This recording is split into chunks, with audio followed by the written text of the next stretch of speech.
Halo guys, kembali lagi di Babysik Channel. Belajar biologi semakin asik tentunya bersama Kak Edi. Nah, kali ini Kak Edi akan membahas materi lanjutan dari sistem gerak, yaitu tentang kelainan-kelainan dan juga gangguan-gangguan yang terdapat pada sistem gerak, yaitu tepatnya di bagian tulang atau yang berhubungan dengan tulang atau rangka lah gitu ya. Nah, ini ada banyak sekali guys ya, ada banyak sekali kelainan dan gangguan yang mungkin dapat terjadi pada tulang. Nah, langsung aja kita mulai ya.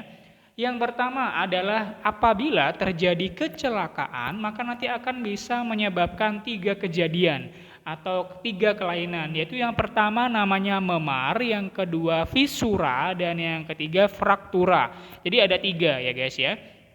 Nah, kalau yang memar ini gimana Kak? Memar ini maksudnya? Memar ini terjadi apabila nanti kata kuncinya saja ya, itu adalah selaput sendinya sobek atau robek ya, gitu aja deh. Selaput sendi itu sobek ya, selaput sendinya ini sobek. Toh sobek kan? Nah, gara-gara selaput sendinya sobek maka memar dia, yaitu gara-gara memar.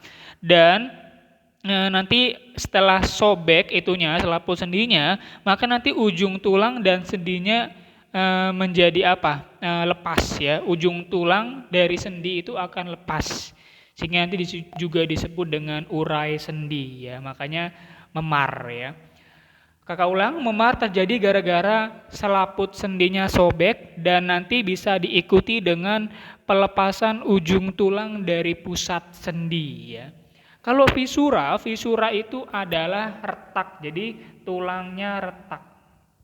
Kata kuncinya aja, retak. Jadi tulangnya itu retak ya. Jadi bedakan antara retak sama nanti yang satu lagi, yaitu yang ketiga, yaitu patah. Jadi beda patah sama retak.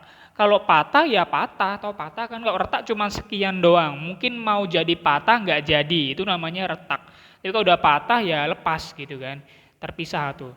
Nah, nanti kalau yang patah atau fraktura akan dibagi lagi menjadi 3 jenis, yaitu ada fraktura tertutup, fraktura terbuka, dan remuk. Ya kamu kalau udah tahu remuk ya bisa dibayangin ya. Kalau patah dan remuk itu kan ya taulah, nggak usah kakak jelasin ya. Remuk itu berarti udah benar-benar hancur ya. Tapi kalau dibilang fraktura terbuka sama tertutup, bedanya di mana Kak terbuka sama tertutup? Kalau dia frakturanya tertutup, maka nanti tulangnya tidak keluar. Misalnya tangan kita kecelakaan nih ya, ya amit-amit lah ya kan. Nanti tulangnya keluar gitu, keluar dari sobekan tangan kamu gitu, nonjol gitu. Itu namanya terbuka. Ya terbuka. Kalau tertutup nanti tulangnya tetap di dalam. Jadi patahnya di dalam. Atau kata kuncinya, kalau dia patah tulangnya tertutup, maka tulang tidak merubek kulit ya. Ini kata kuncinya tidak merobek kulit. Jadi dia tulangnya patahnya di dalam, tidak keluar. Jadi nggak nyampe keluar, nggak kelihatan tuh tulangnya gitu kan. Kalau terbuka, maka nanti patahannya itu akan merobek kulit sehingga nanti tulangnya akan kelihatan dari luar ya. Kita bisa melihat tuh tulangnya menembus kulit keluar tuh nongol gitu ya. Itu namanya terbuka. Jadi kalau yang serem ya fraktura terbuka ya. Dua-duanya serem sih, terbuka maupun tertutup. Cuman kalau tertutup kan kita nggak ngelihat secara langsung tuh patahan tulangnya. Tapi kalau yang fraktura terbuka itu patahannya sampai nongol keluar menembus kulitnya. Serem banget ya. Apalagi yang remuk ya. Waduh, remuk gak usah ceritain deh ya. Kalau remuk udah parah banget ya. Lanjut. Dan yang kedua nanti adalah kelainan tulang yang diakibatkan apabila terjadi atau tingkah laku kita sendiri, yaitu kebiasaan sikap tubuh. Nah ini paling banyak dan sudah diajarkan mulai kalian kelas SD ya. SD SMP udah diajarin ya, udah dipelajarin. Ada 3, lordosis, kifosis, sama skoliosis. Gampangnya kalau lordosis itu gimana? Ada yang tahu lordosis? Lordosis itu dia badannya kayak apa ya? Apa sih namanya, kayak dadanya itu membusung ya. Kenapa bisa dadanya membusung? Karena tulangnya membengkok ke depan. Jadi ini kalau kepala ya dia dadanya begini, gitu ya.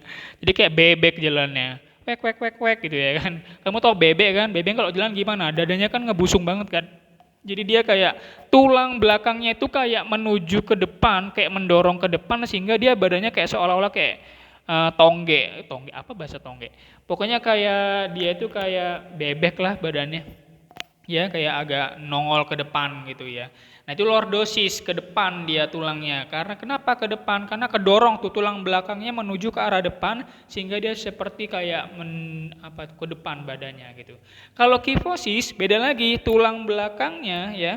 Kalau kifosis itu dia tulang belakangnya membengkok ke arah belakang. Ini kalau kepala ini dia. Nah, dia kedorong ke belakang.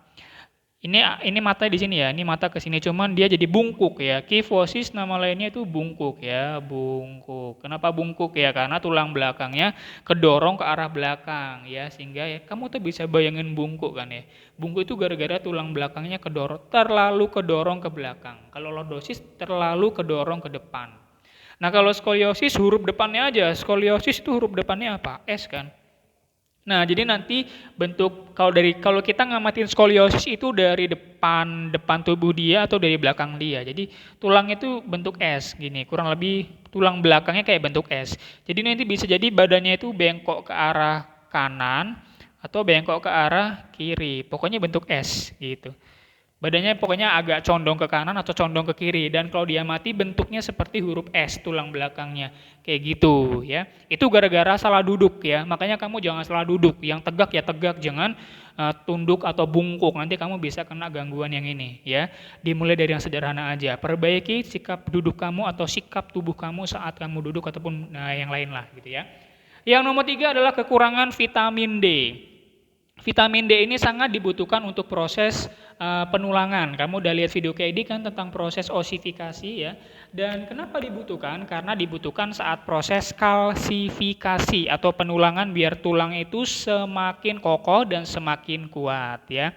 Dan apabila nanti kekurangan vitamin D, maka nanti muncullah suatu penyakit yang disebut dengan rakitis ya, rakitis. Biasanya kalau di ujungnya tis itu radang ya, rakitis ya. Biasanya nanti akan terlihat pada pertumbuhan dan biasanya lebih tepatnya di kaki ya. Nanti bentuk kakinya itu kayak bentuk huruf O atau huruf X. Kamu pernah lihat orang yang kakinya itu kayak huruf O, huruf X? Nah, itu gara-gara rakitis ya, kakinya berbentuk kakak tulis dulu ya. Kaki O atau kaki X ya, kaki O atau X. Kakinya itu berbentuk O atau X itu gara-gara kekurangan vitamin D, nama penyakitnya rakitis, kayak gitu guys ya. Selanjutnya ada namanya penyakit nekrosis ya. Nekrosis ini kata kuncinya adalah selaput tulangnya rusak. Beda kan ya, tadi kalau yang di memar itu kan selaput sendi yang sobek. Kalau ini selaput tulang ya, kalau ini kan selaput sendi. Kalau nekrosis itu selaput tulang. Selaput tulangnya rusak ya, selaput tulang rusak. Selaput tulang ini rusak. Selaput tulangnya itu rusak. Nah, karena selaput tulangnya rusak, maka nanti tulang itu tidak bisa mendapatkan makanan. Sehingga lama-lama gimana? Kelaparan dong tulangnya, nggak dapat makanan, kemudian mengering dan kemudian mati.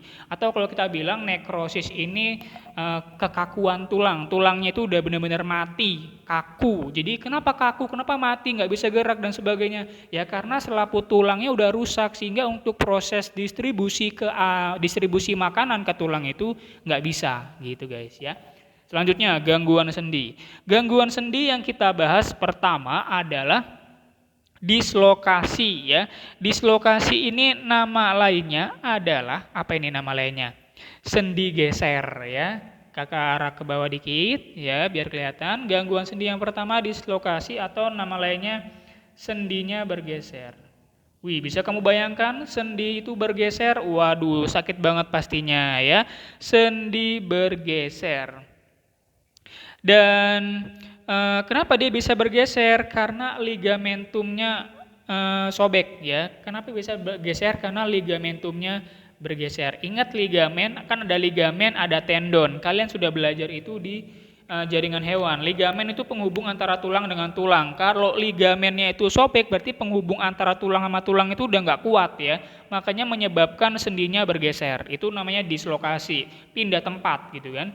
Yang kedua ankilosis. Ankilosis adalah suatu kondisi di mana nanti yang namanya persendian tidak bisa digerakkan. Sendi tidak dapat bergerak. Sendi tidak bisa digerakkan. Kenapa nggak bisa digerakkan, Kak? Ya pasti karena sesuatu, namanya juga kelainan, ya kan?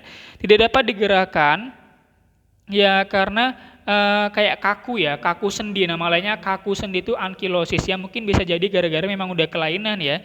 Nanti mungkin ada berhubungan dengan saraf dan sebagainya. Kalau terkilir itu gara-gara gimana? Ligamentumnya itu berubah posisi, ya. Ligamentum berubah posisi. Ligamentum tertarik. Bahasa lainnya tertarik. Tertarik apa nggak tahu, mungkin ya gara-gara kamu salah gerak makanya terkilir gitu kan. Itu yang terjadi adalah ligamen kamu tuh ketarik, ya.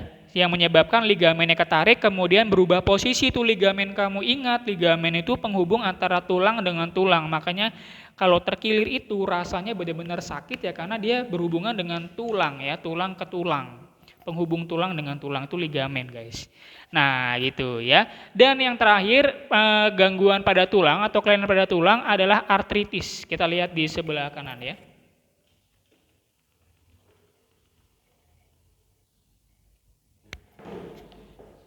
Oke, nah ini ada artritis. Artritis itu kalau dibilangnya ada tistis, maka yang tadi kayak dibilang lebih tepatnya itu berarti radang ya. Nama lain dari artritis adalah radang sendi.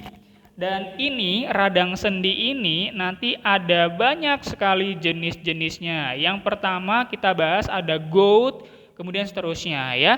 Artritis gout itu gara-gara apa? Gara-gara kata kuncinya aja, timbunan asam urat. Jadi kata kuncinya aja, jangan banyak-banyak karena nanti ujiannya ya cenderung pastikan ini ya, pilihan ganda. Kemudian yang eksudatif. Artritis jenis eksudatif gara-gara eksudat ya. Eksudat kata kuncinya itu ada getah radang ya. Getah radang, keberadaan getah. Jadi eksudat itu bahasa getah sebenarnya ya. Getah radang. Kenapa ada getah radang ya? Karena mungkin ada terjadi serangan kuman ya. Ada serangan kuman di sini, maka menyebabkan radang. Ada getah radangnya diproduksi ya. Serangan kuman. Selanjutnya ada artritis jenis Zika. Artritis Zika ini gara-gara minyak sendinya berkurang ya. Minyak sendi berkurang. Kamu tahu kalau kamu lagi duduk dari berdiri ke jongkok kan bunyi kletak kletek gitu ya. Itu bisa jadi minyak sendinya itu berkurang dan itu jenis artritis Zika. Kamu tahu minyak sendi nama lainnya apa? Cairan sinovial ya, atau itu di bagian patella atau tempurung. Reumatoid, artritis jenis reumatoid itu gara-gara penyakit autoimun guys ya, penyakit autoimun. Ini bahaya ya, autoimun. Dan yang terakhir jenis osteoartritis ini gara-gara tulang rawannya menipis ya, gara-gara tulang rawannya menipis. Tulang rawan menipis. Ya, kalau tulang rawannya menipis lama-lama kena nggak ke bagian tulang kerasnya atau tulang sejatinya? Ya kena, nanti pasti bisa berdampak ke tulang keras atau tulang sejati. Nah itulah penjelasan agak panjang dari kelainan dan gangguan pada tulang ya. Jangan lupa untuk selalu subscribe, like, share, dan komen selalu di Babysik Channel ya. Mudah-mudahan kalian terbantu dengan adanya channel yang dari kayak dibuat ini.